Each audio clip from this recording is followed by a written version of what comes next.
Brilliant. Okay. Well, I think we'll get started if that's okay with everybody. So I'll welcome all of you. So thank you so much for being part of this webinar. And this is part of our Customer Centricity World Series webinar events. And the topic of today is looking forward to 2022. For those of you who don't know me, my name is Mark Hamill. I'm the CEO of Architect Global, and we run a series of customer centricity led events and awards around the world. And it's a pleasure to welcome you all here today. It's very much a open discussion, which you'll see at the end of the agenda today. But we're going to kickstart with a bit of an introduction to our two panelists, who will then provide an opening statement, and we'll have some questions. And then it will be an open discussion for each of you to ask questions directly of the panel. And then hopefully that will be about 30 to 40 minutes at the end. Just a bit of housekeeping whilst we are running the panel discussion. Please feel free to please stay on mute, and we'll come back to that. And as I mentioned as well, this is part of the World Series, which is open now to enter. And if you want any information, it's to go on ccworldseries.com, and any other information, please feel free to reach out to us directly. So allow me to introduce you to our panel for today. We have Monika Hruba, who's the head of customer experience at Česká Spořitelna, and Naeem Arif, who's the director of NA Consulting. So welcome, Monika and Naeem. Thank you. Nice to meet you. Good morning, everyone. So we're just going to start with opening statements. So who would like to kick off? Naeem or Monika? Is it going to be ladies first here? Yeah, of course, gentlemen. So Monika, thank you. Yeah, so opening statements, it really is up to you. What do you see happening in 2022? And over to you, get your expertise. Yeah, for me, it's actually quite interesting year because it's hopefully post-pandemic year, and we have learned many things. And I think I'm working from banking industry, so the banking was heavily influenced by COVID. I mean, in a negative way, but also in a positive way, because many of our customers started to utilize and use internet banking, mobile banking much more than ever. Number of the cashless transaction increased enormously. And this also has implication on a customer experience and customer expectations. So I'm actually looking forward to this year. And for us, actually many things related to dealing with online response is something which is our high focus. And so specifically helping customers to process some of the online transaction and being for them at the point of the transaction, and also analyzing the feedback from online behavior is for us extremely important. So I'm looking forward for activities related to automatic coding of unstructured text responses. So this is something what we are trying and hopefully will implement much more in a next year, and then for the online behavior as such. So then I will pass the word to Naeem. Brilliant. Thank you, Monika. That's great. Thank you, Monika. So good morning, everyone. I have two perspectives on this, and I'll give my business owner perspective first. So as a retail business with 72 stores across the UK, we think our customers have learned from COVID and want us to reduce even further the interaction with us. They want us to make it even easier for them to buy from us. COVID taught them how to, as Monika said, pay cashless. They also now want to be able to see things online in their own home and literally just complete a transaction without engaging with us. Not because they're lazy or scared of COVID, but because I think they value their time even more. So from a retail business, that's our perspective. And from a consulting point of view, because I work with a number of clients in the retail hospitality sector, I think it's a year for the rise of the scale-ups, Mark. That's what I'm going to say. I think the scale-ups are going to start winning even more. Those businesses who are really going to become micro influencers, who are really going to raise their brand, I think they're going to really go for it this year. So that's where I think we're going to go with this year. Naeem, the funny thing about that is that my team will be sick of me saying that as well. So I'm really glad that you have echoed that. Somebody else, I do believe that as well. I think that there's their whole basis is customer experience. So if they're able to scale that up and get it right, then absolutely. Micro influencer is a good way of putting it. I like that. We'll never hear the end of that now, Naeem. I know, exactly. That's all I talk about. That's it. You've kicked Mark off for another week talking about scale ups. That's it, done. So thanks for that. So brilliant. Thank you, Monica and Naeem.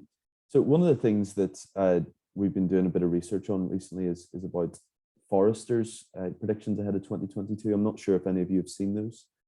5 very simple ones, and some of them are interlinked, but I'm going to run through those and ask a few questions on those, if that's okay. So whoever wants to answer this first, please jump in, Naeem or Monica. So one of the things that has been listed is the customer isn't always right if the cost of employee well-being is affected. And what they mean by that is customers are starting to vote with their feet as to whether a company is perceived as a good employer or a bad employer. Monica, I know that you're very passionate about this, and your team as well were successful at the awards recently. Is there anything you would like to add to that or get your take on it? Yeah, for customer is not always right? That's the question. It's saying that basically the customer is not always right if its employees are being affected. So, for example, if the customers are affecting employees' well-being, then you have to almost make sure that they're looking after the employees first. So that's what's said. So employee well-being more important, and customers even the other side are thinking that companies that don't look after employees are not someone they want to do business with as well. Yeah, I think it's always like the balance, because as you said, like it's like two things and one is influencing the other. We are now at the moment like dealing with the situation, the energy crisis, which is extremely intense, and many of our customers are really like living the bad days, receiving the bills which are 3 times, 4 times higher than they were receiving. It's not our fault. It's actually not our situation, but we are getting the feedback from customer, and we are dealing with the financial situation of those customers. So for our employees, this is extremely important, and critical days, like how to really keep their balance. And part of our purpose as a company is to care about customers' financial well-being. So this fundamental stuff or situation is really endangered, and it's really extremely hard. So we did like many things, to support our frontline customers, because they are now at the point of the the crisis, like how to deal that, how to that fulfill the message we are telling the customers all the time. But in this situation, it's really hard to convince the customers that they can survive, they can have relatively nice Christmas even with the bills. We can help them.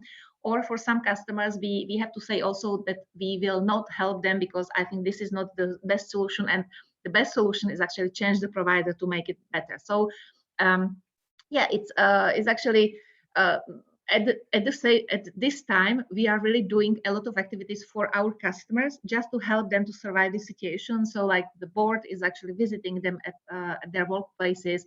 We are like putting list of the things they can use, and they're running some internal chats or the supporting groups which are at the almost like in real time solving the questions, so they don't feel being themselves in the field just alone. So so it's actually happening right now here. Brilliant. Thanks, Monica. Great example. Naeem, do you have anything to add? Yeah, I was going to say it's quite a big statement, and some people will look at it and think, we need more sales, we need more revenue. The customer's always right, but ultimately it's your staff and your employees who deliver any kind of service. And if we're constantly chasing money as opposed to staff well-being, employee well-being, and if we're putting those employees at risk, we're having a negative effect on what service they're going to deliver. So for me, I 100% agree with what Forrester say. It's always been the case. Customer service, customer experience is hugely dependent on the employee experience. So I wholeheartedly agree with that. Excellent. Thanks, Naeem. One of the other points that they made was that the era of instant gratification is over for now.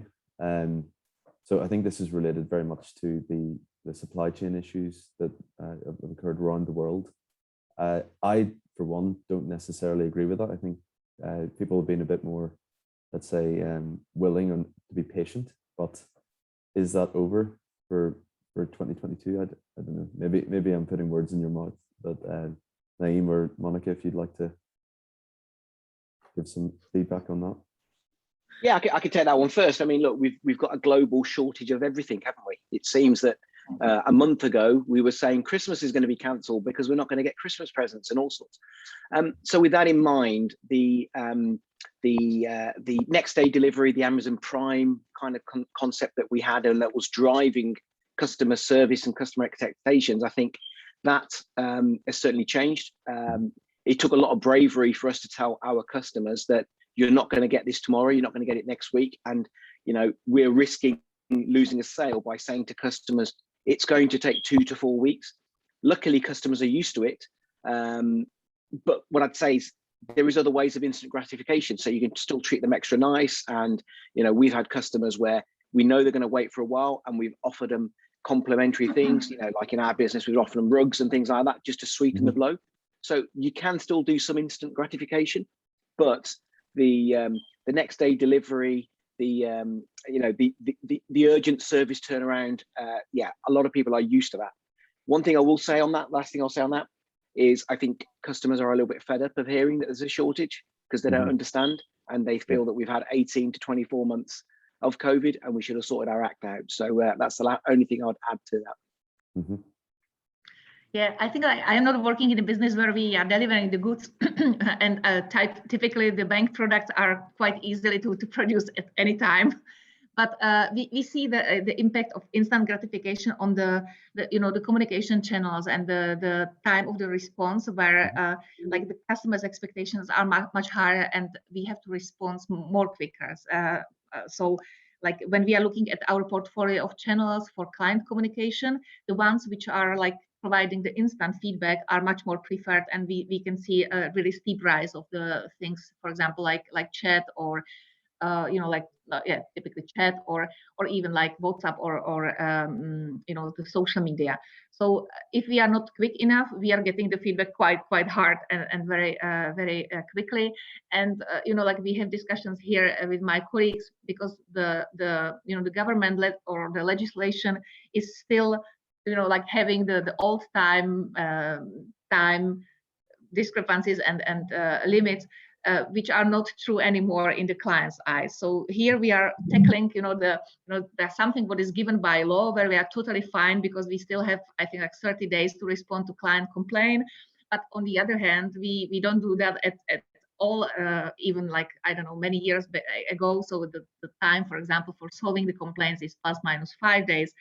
But even that is maybe not fast enough, and many things we have to produce or solve almost in real time. So we are striving to do that and pushing us there, and this is extremely important, and it has a huge impact on also on the employee satisfaction, because if you would like to provide instant feedback, then you have to have people in the office almost like 24/7, and it doesn't mean only the frontline employees but also the backline, because those people are responsible for the systems which can collapse, or like the processing which can be somehow endangered. So I think this is the huge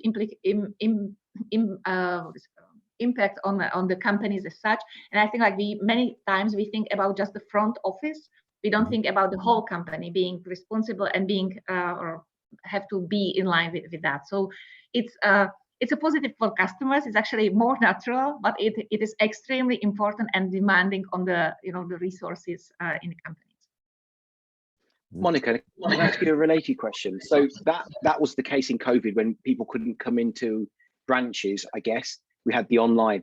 Have you had to rethink your business model? Have you had to do extra training? Because like you just said, it's not just having someone on chat, is it? It's more involved, isn't it? Yeah, we had to like change the distribution strategy, because like formerly we have like many things like solved primarily through the branches, and many processes were ending in the branches with the signatures and everything. So like during the COVID we have to change many things to involve other people and doing it remote. So like during the COVID time, for example, we introduced the remote advisory, which is like I don't know, it's 100% full advisory done by the the online chat like we have at the moment. But this means that, for example, our law requires to store the whole video, video of such event. And this is something what nobody was expecting. The legislation is actually having higher expectations from these online things because they don't believe or they don't trust it than the normal one. So it's really complicated, and we are changing the model as we go. But I think sometimes I feel that the legislation, the government, and then regulatory is behind. It's really we have to push those two things together to make it happen for customers. Brilliant. Thanks, Monika. And I suppose this leads on very nicely to Forrester's third prediction, which is companies will strive to keep the CX improvements and efficiencies that they made during the pandemic.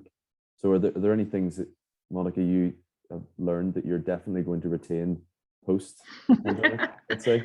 Yes, actually, we definitely will return. The participation of the online channels to solve customers' requests.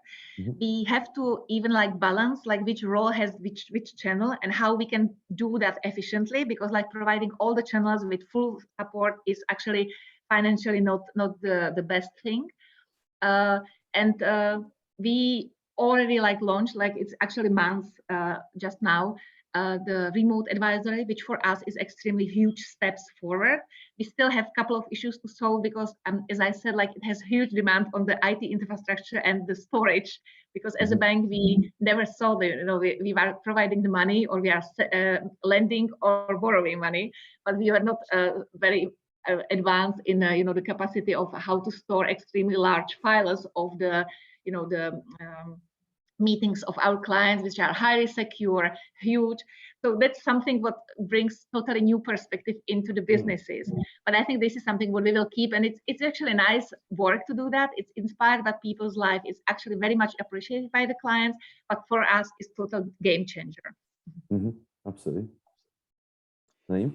From my point of view, I mean, Forrester talks about curbside pickup, and in the UK we have click and collect. I think click and collect is a big thing. I think it drives a big thing. Whole shopping centres are adopting a click and collect attitude, having click and collects parking bays.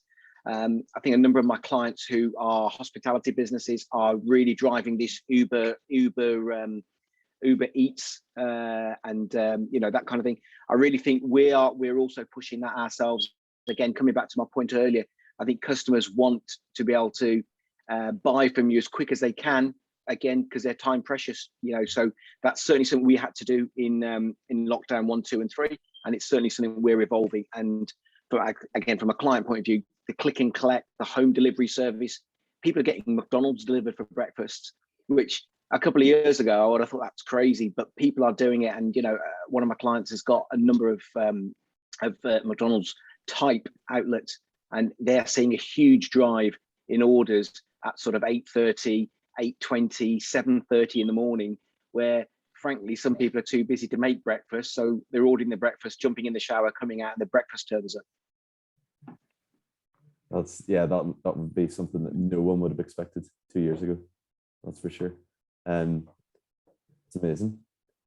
Well, move on very swiftly to the next one, which is I suppose this goes back to what you were talking about earlier, Naeem, with your challenges with supply chain as well. Is there will be more time spent with vendors that commit to accessibility. So looking after vendors, suppliers that have access to the things you need. Essentially, that's one of their predictions. What do you think about that? Yeah, definitely. I mean, we had in the UK, I think a lot of people here on the call from Europe as well. Obviously, we had Brexit as well, which was this little thing which impacted us. So we certainly invested more with suppliers who are able to maintain the supply chain. We pay a little bit more for people who can deliver to us within 2 days, rather than some of our suppliers who are Europe-based only, and our deliveries were going to take too long. So some of those organizations set up UK bases and were able to deliver to us quickly. So it costs us a little bit more, but the ultimate outcome is that our customers get their products quickly, and that's what we're in the game of. If we're promising long lead times. Customers are likely to vote with their feet, as we said on one of the other things. So we're certainly investing in suppliers, vendors who can give us a better service, even though it might be a little bit more expensive. Monica? I'm just thinking, like, we don't have the suppliers change such an important, or it doesn't play such an important role in our, the daily service. But definitely, the time is the crucial for us. The time and accessibility of services is important. So when we are doing something, then the suppliers which provide something which is quicker, faster, are always the ones which are preferred. Absolutely, yeah, makes sense. And well, the last prediction from Forrester is, which I'm a bit dubious about, but design will focus on privacy. So is there any company you're seeing doing that well, or what do you think? So privacy being the most important thing on customer experience design? Maybe for you, Monica, in the bank, I'd like to think so from financial services, but maybe not all industries, perhaps. I bet Monica's thinking about this a lot at the moment, aren't you? Yeah. With data privacy being such a relevant topic. Yeah. For us, it's extremely important, and it's a heavily discussed topic for banking, especially.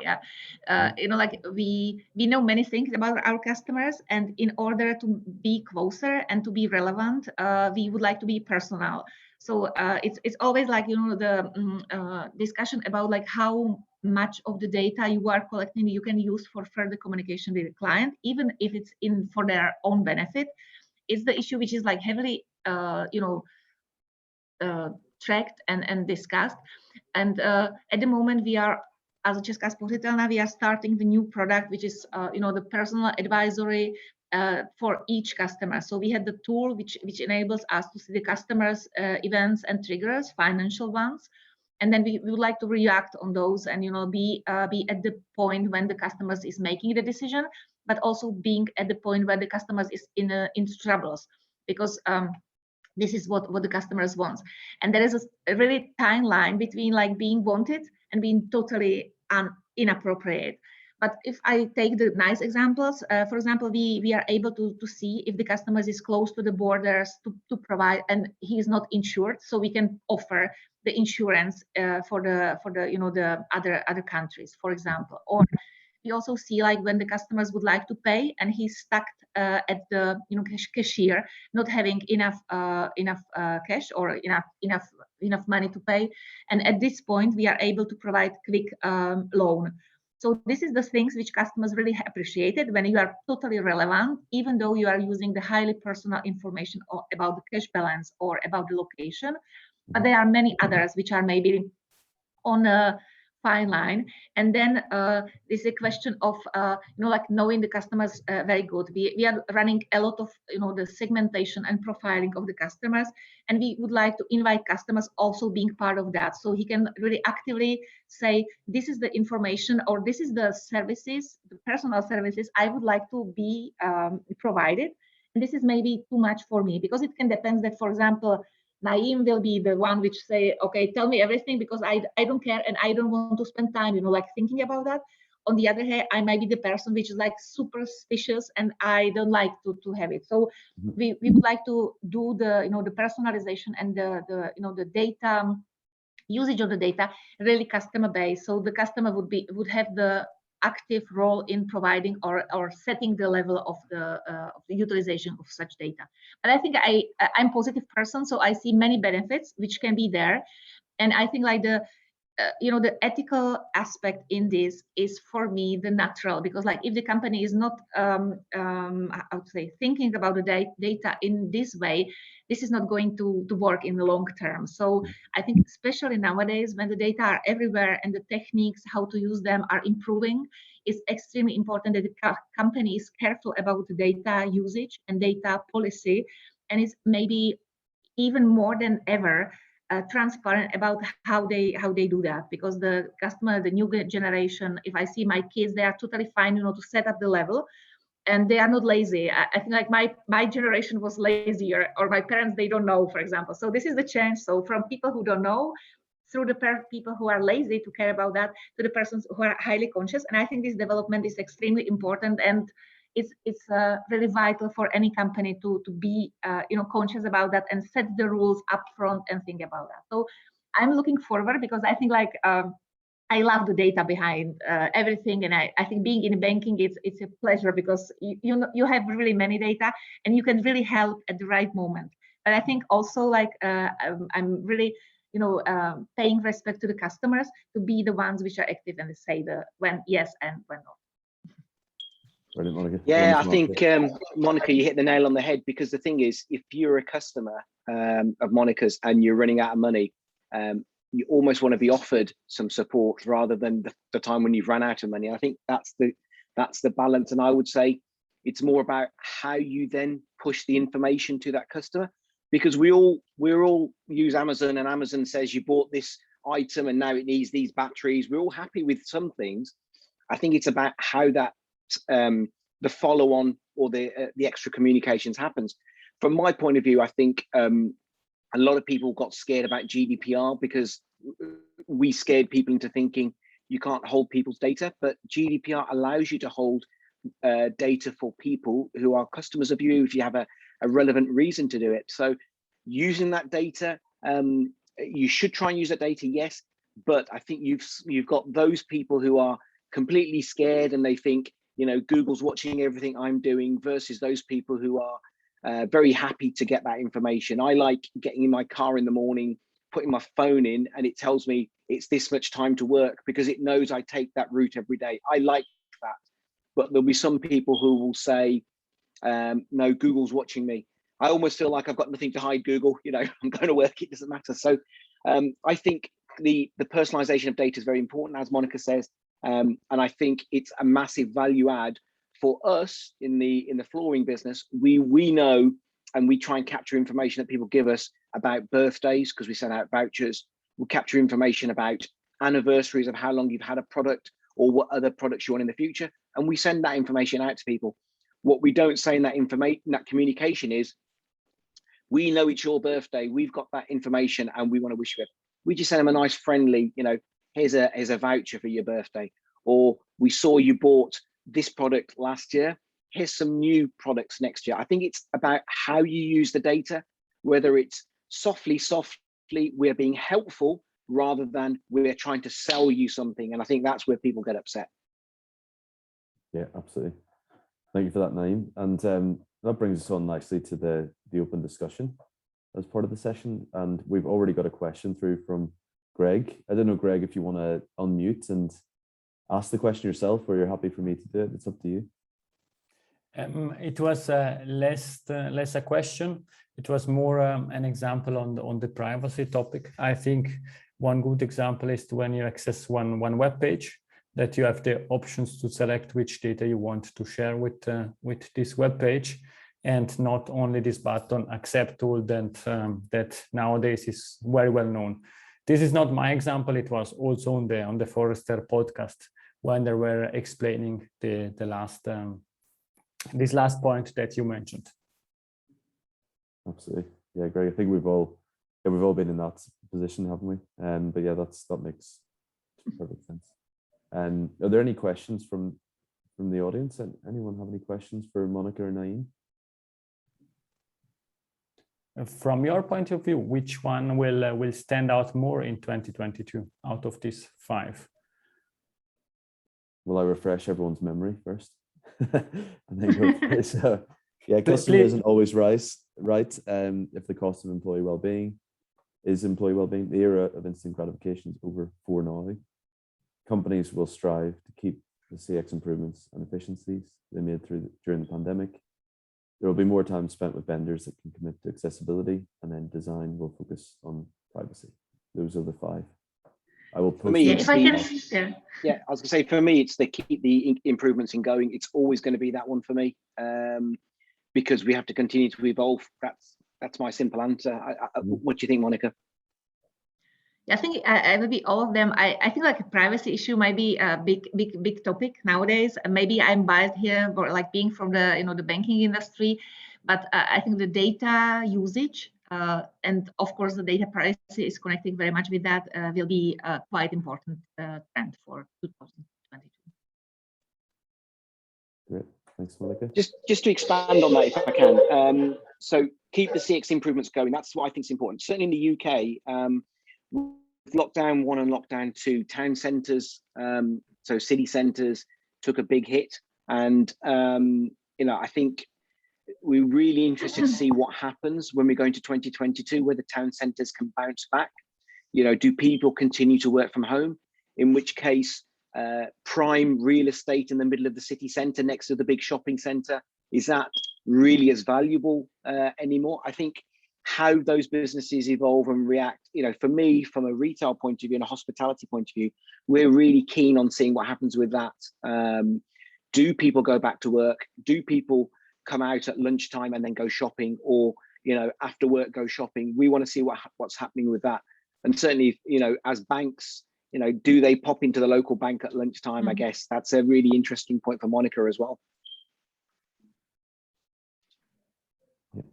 Well, one thing just to add to that, Naeem, I think certainly for me, being a British person living in Central Europe, I have to say that the difference between how a city centre or town centre is laid out is very different.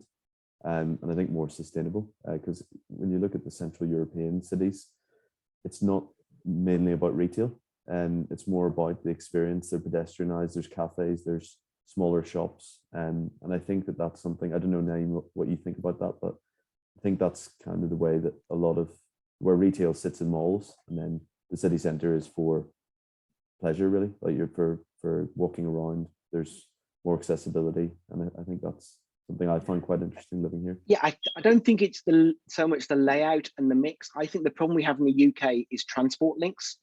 Again, my experience of a lot of European cities is it's easy to use public transport. For us, it's a little bit harder. Public transport isn't as easy to use in some parts of the UK.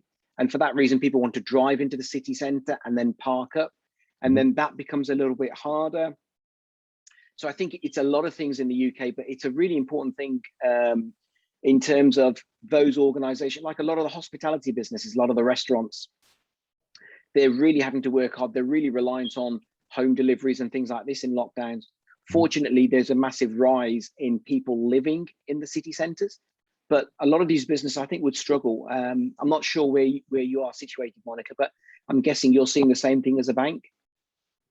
Yeah, we actually moved very much into the city, like the shopping centers, because of the number of people and because of the opening hours as well. Like typically, the shopping centers for us introduce the opportunity to be there longer. So while in the city centers we have it's like more prestige locations.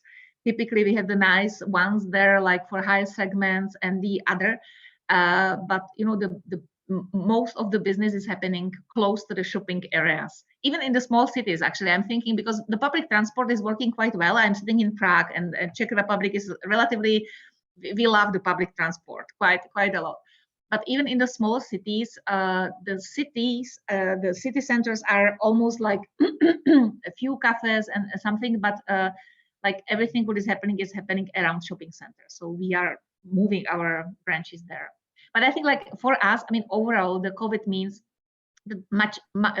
we see like significant decrease of people visiting the branches. So, so for us, the physical locations are becoming less important than, of course, the other channels. So, and we can do that. So we are trying to actually build the other channels more, because like internet banking or mobile banking can provide certain type of servicing, but we are missing the personal one, and that's why the remote advisory is something what we have to launch in order to, balance the unavailability of the branches, and also the necessity to have physical contact, but the contact with the person on the other side.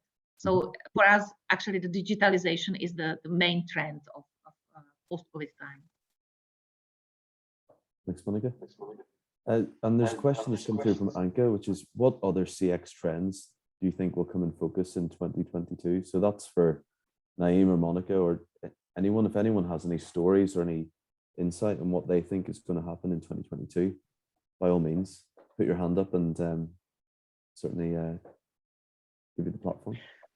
I mean, I did mention it before, but from our point of view, again, from a retail point of view, accessibility is a big thing, and this was featured in the Forrester report. Accessibility is a big thing. You know, we introduced something which I think was not heard of before. You've all got flooring and other things around where you are at the moment. I would never have imagined 2 years ago people wanting to do a Zoom call to try and make a purchase of flooring. Furniture, yes, maybe, but flooring felt a bit different. And accessibility is massive. We have now people who want to they want to see obviously products in their own home because they're too busy. Yeah, that's an easy one. But using WhatsApp calling and Zoom calling with customers, I never thought we would do that. So for me, accessibility is a massive thing, which in any business, you know, if you can make it easy for the customer to buy from you, Anna, I think, Anka, in any business, I think that accessibility, that ease of buying, it's going to become even more prevalent. And what will make it worse is, we talked about this earlier, but we talked about it the other way. The instant gratification comment is relevant again here, because people will ask you, well, if I can work on Zoom, why can't you transact with me on Zoom? You know, so that expectation is there. I don't know if Monika has the same thing. Yeah, I totally agree with Naeem, and we have also the expectation of customers, you know, being like so accessible and doing everything by Zoom and WhatsApp, which is like something I would love to do, but in a banking industry we have regulations, so we can be as much open as it is. But we see this trend as well here. Like, we have the really huge e-com shop called Rohlík, which is actually doing the claims through WhatsApp, which is doing the, you know, the customers' queries through WhatsApp, and it's perfectly, I mean, it's highly appreciated. They are winning the prizes here around the people. Is the love brand. So this is something what we like, but you know, like in certain area you can do that. In some businesses you can. But I have another trend which I also feel that it's happening now, and it's, you know, like sometimes we had the lines like who is actually providing you the answer and how much tough it is about that. So for example, when you are thinking about claims, the beginning of the claim period was that the company was actually evaluating and then giving the answer, and the filling in the claims was also done through some systems. And for example, in our case, the branch was doing that, so the branch advisor. The next step was actually that the people could claim themselves through media which were like much lower, for example, the web page or online formula or something, and they can ask, you know, for forgiving of the, I don't know, payments or some fee. And I think the next step is actually that they can already claim and get the money themselves. So actually pushing the border closer to the customers, that the customer is not only the one who is asking for something, but actually who is doing the claim and getting the reward. So we have already the bank is our competitor, but it's a great example where you can pick some fees you don't agree with during the year. You have up to 3 claims you can pick, and then you can just mark them in your internet banking, and those fees are reimbursed on your account back. So that's something what is happening, and I think that this is the expectation of the customers as well, that their role is actually much more balanced, is almost equal with you, and they don't ask you for permission. They're actually getting back what is there, or at least what is there in their eyes. So I think this is the trend which is coming, and it's actually much more the balancing the role, and we have to think about that, how to do that, and how to not be the one which is like too restrictive while the others are much more open and much more. And can I ask another quick question? I know you're going to go to Steve's question, but one of the things we saw right at the start of COVID was before lockdown one, I used Google Hangouts, I used Google stuff. And we used, I was a big manufacturing client, and we used Microsoft Teams. All of a sudden, through lockdown, Zoom became the new thing. For us, it was quite easy to evolve. I'm guessing, Monika, was it with your regulations, it might have been a bit more tougher, but for companies, being able to change their mind quickly and adopt new technologies, I think it's going to be a big thing again. Yeah. What do you think? Yeah, definitely agree, because I think this is something what like people don't want to register for your formula or to register for the communication tool you are using. There is if I can, another type of the bank which actually said like, we are not going to answer on Facebook and other social media because this is for us complicated to handle. Please fill in our online formula at that. They got such a huge, storm back because it was like totally inappropriate in nowadays way. You have to do maximum to actually be in line with the channels people are naturally. You don't have to create your own word. This is our bank and we are communicating with, I don't know, something, but it's much more. In banking, the regulatory is of course the one which you have to take into the account, but also here there are happening the changes. The only thing is actually, I think I totally understand the privacy issue that with the bank, you cannot be on a WhatsApp, for example, if it's not secured enough. But I think like there are other things which probably for the regulatory is harder to tackle. That those are, for example, the impact on the the large files, because then you are somehow like it's not equal for all the channels. You don't have such a requirements, for example, in banking on the meetings in a branch. We don't, do the video recording or some proofs, but on the online the requirements are there. So you are making the disadvantage of the channel, which are much more flexible for people, much more client-centric and better, just because we or somebody didn't expect that this can happen this way. So that's things which I think is like, it's a hard work. It's actually it needs involvement of our board or people in the bank just to make the standards different and push them, because I think COVID for us was really nice push, but it dramatically influenced everything what is happening in a bank, and like even the regulation was not prepared. So somehow we are running faster with something, and something is just stepping I don't know, step by step to reach it. But it's nice. I think nice era, and I'm really happy to be there, because it's not the way which is like standard. It's moving. A lot of things are changing, and I think in a good for customers, because we are much more accessible, I think. And like being faster, you can faster help the people. So that's nice. And the last thing I'll say on that, Mark, is that 3 or 4 years ago, when we said be omni-channel, we thought be digital. Now I think digital is part of your infrastructure. It's a given. It's like having an office or having a computer. That's just digital. Now being omni-channel is, can I reach all the different digital channels and physical channels? I think we're at a lower level than that. Yeah, and it's actually very much about like how to tackle those channels together, like what offers through which channel, and actually see also track the customer's request from one channel through the other channel. So it's nice tech word behind, just to know what the customer is solving, and through the channel, and maybe setting or proposing or offering the channels smartly, wisely. Thanks, Monika. Thanks, Naeem. I'll just go to Steve's statement and question here, and then I'll get to you, Greg, if that's okay.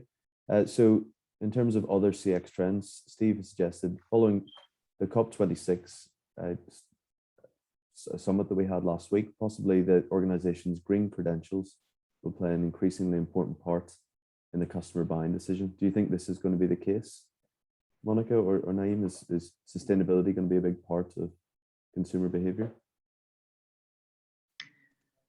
Yes, yes. I think it depends on the customers. We did some tests here, and it's extremely important for younger people and for people who are like more educated. So it's like certain segments which are more listening to the green topics. For banking, it's relatively hard, but I think it's like the segment which is relatively complicated for the green products or green services. But we are also trying, for example, we have some investments funds which are already like made in sustainable companies, so you can invest into the portfolio which is made out of the sustainable items. So that's something what is important. But honestly, in our market, it's just beginning. It's not like huge trend. I think it's something like just emerging trend at the moment. Yeah, Steve, it's an interesting question, and I think it depends on the industry. For instance, in our industry, we supply through big trucks and vans, and if I suddenly replace those with people on green bicycles, to try and be more clean, I don't think it will look so good. Whereas I've got clients who are in the hospitality sector, and for instance, being a vegan supplier or an ethical sourcer of product, I think that's a big differentiator for certain businesses.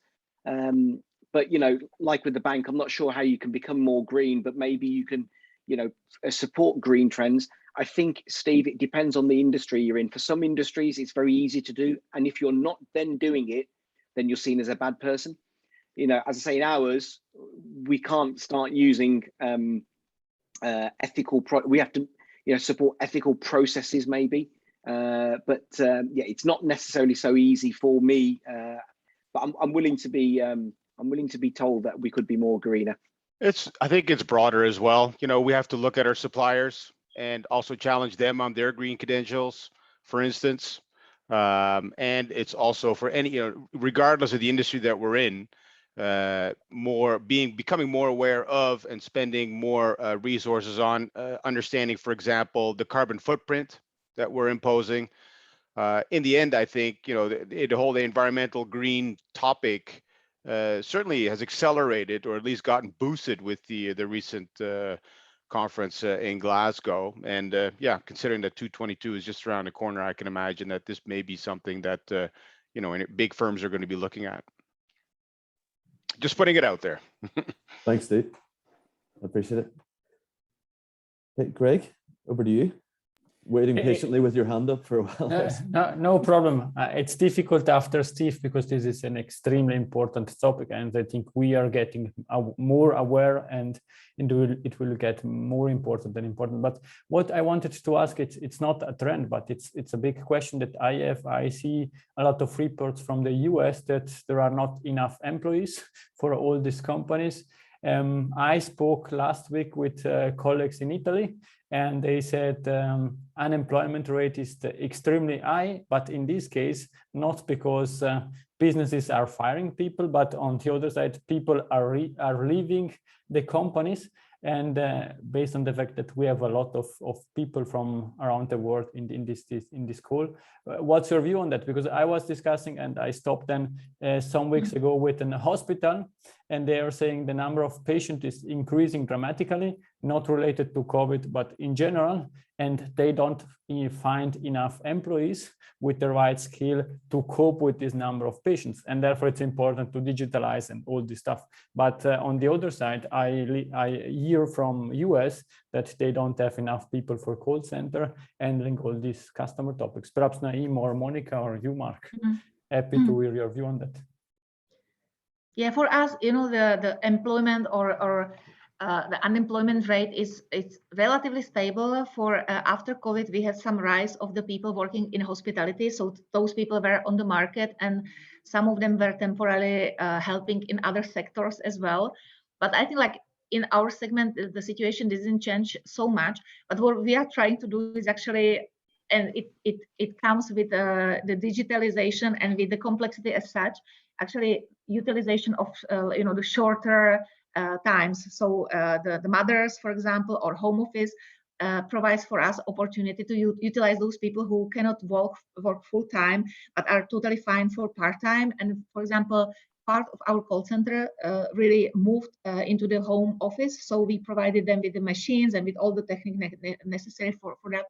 And it's great because we can actually it's much more flexible for our employees to have them and actually balance the peak hours and the peak times for us. So what I would say, the change in the employment is actually more the short working hours and the people working part-time, especially mothers, which are actually now and more frequent. So which reinforces the second point of Forrester's top 5 is that the way we work, we need to start increasingly take into account what does that mean for the employee.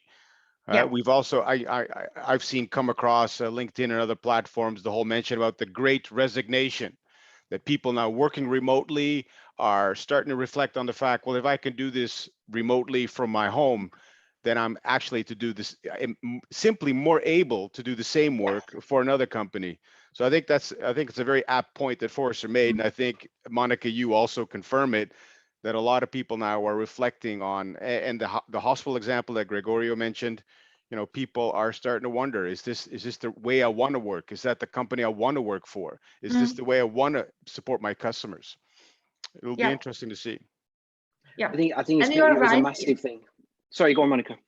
No, so I was just following on Steve, because I think then it comes the other things, because if I can do the work from home, then I can totally do it for this company or the other company, and then what make the difference? And maybe that comes the company purpose and the other values, which are maybe much more prominent and make the differentiation and distinction between the companies, because the call center job is the same, but they maybe what make the difference is actually the company I'm doing it for. Yeah, I think it's a great point, and I think we saw a lot of it in lockdown 1 and 2. Again, certainly in the UK, a lot more people went for walks, valued their time, spent more time with their family. They love working from home, Steve. I think your point's really important. And as a result of that, I think we saw a lot more people starting to work for themselves or work for different companies.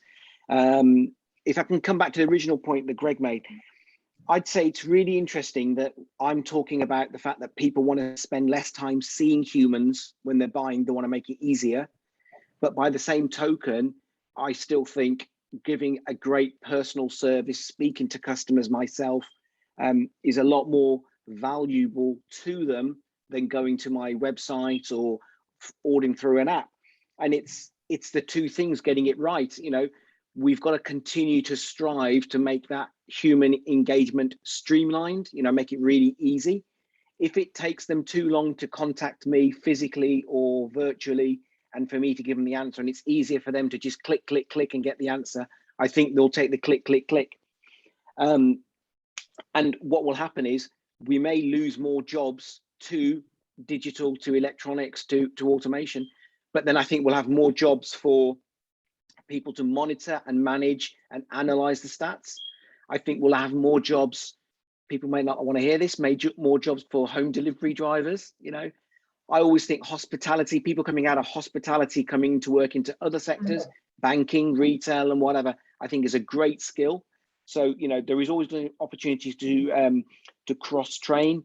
But to Steve's point, I said earlier, I think it's a time for the rise of the scale-ups.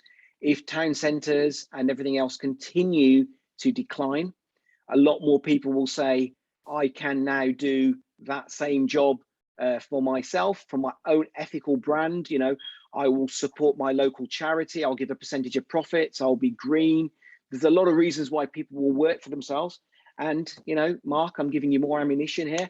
It will be the rise of the scale-ups. I really think you will see a lot more smaller companies setting up, challenging the bigger brands. I mean, Monica will probably have a lot more startup banks. Is it, what do you call them, startup banks, the smaller ones? I think we'll have a lot more of those popping up, a lot more challenges for the bigger brands popping up. And I think that will deliver a better personal service, and it will give more option. It will drive prices down, be more competitive. And I think ultimately customers will benefit from that.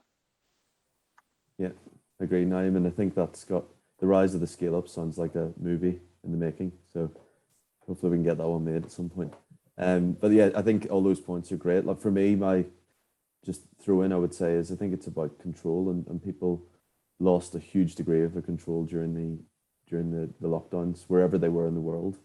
And I think one thing that gave them at least a sense of that control was that they could work from home and see their family. And for that to be, it depends on the company, of course, but to be taken away from certain companies are saying you have to go back to the office. And, I think there's just that, imagine having a year, 18 months where you have full access to your family, control of your schedule for the day, and then now you're back to the office. I think that's going to impact some people. And the mention there about Armin, about Hungary. Hungary's had legislation about the healthcare industry, for example. So I think there's lots of, let's say, local issues that are applied here. It's not just global. There are some local legislative issues that are impacting where people want to work as well. But all great points. And I'll just move on to Ivani as well. Made a point. I don't know, Ivani, if you want to come off mute or I can read it. It's really up to you. If you want me to read it for you, let's read through it then. So When we see and experience the change in demand from customers to have more digital convenience due to COVID, why do you think it takes so long for companies to make the necessary adjustments in their business to fulfill customer needs and expectations? Is there anyone like to, Monica, I don't know whether you want to start with that one, or Naeem? I will say very simply, I preach, and I say preach about customer first. If you don't evolve and pivot your business the way the customers want you to pivot, and not every customer is correct, you know, the customer's not always right, but if you don't react quickly, you will lose your customers. And I think you'll see more and more businesses, bigger and smaller, becoming more agile, becoming more flexible, and changing up quicker. I think people who don't do that are foolish. Thanks, Naeem. Yeah, I Monica? totally agree. It's actually about adjusting and being, you know, like fast to respond and react. I feel like nowadays it's a nice word because you have so many feedbacks and you have them instantly. So you have you don't have to run large research or just wait long to see the requirements. So actually, it's a great time to have the impulse for changes and adjustments quickly. So yeah, it's good. I'm just going to add a stat to that. It's something like 60% of customers were unhappy with the service they received. This was the 2019 UK Customer Institute report. 60% were unhappy and 40% left without complaining. So it's a small number of people who complain. So when you get complaints, take them seriously. Don't just think, oh, it's one complaint. Behind that one complaint might be another 100 complaints who didn't complain. So, you know, look at it. Don't just do what the customer wants, but look at it and evaluate it and see if you need to pivot. Yeah, and I think like it was great because like we also have the discussion about the complaints and the number which is like relatively low compared to the customer's base. But I always say like the number of calls to the call center are people who are, you know, like something was unclear, something was not working properly. So if we just sum all this, like the questions and incoming calls, that might be the number of people who are not 100% sure what to do, and this is probably the other part of the complaints which are not so resolved, because there's always like timeline between the complaints and the call, right?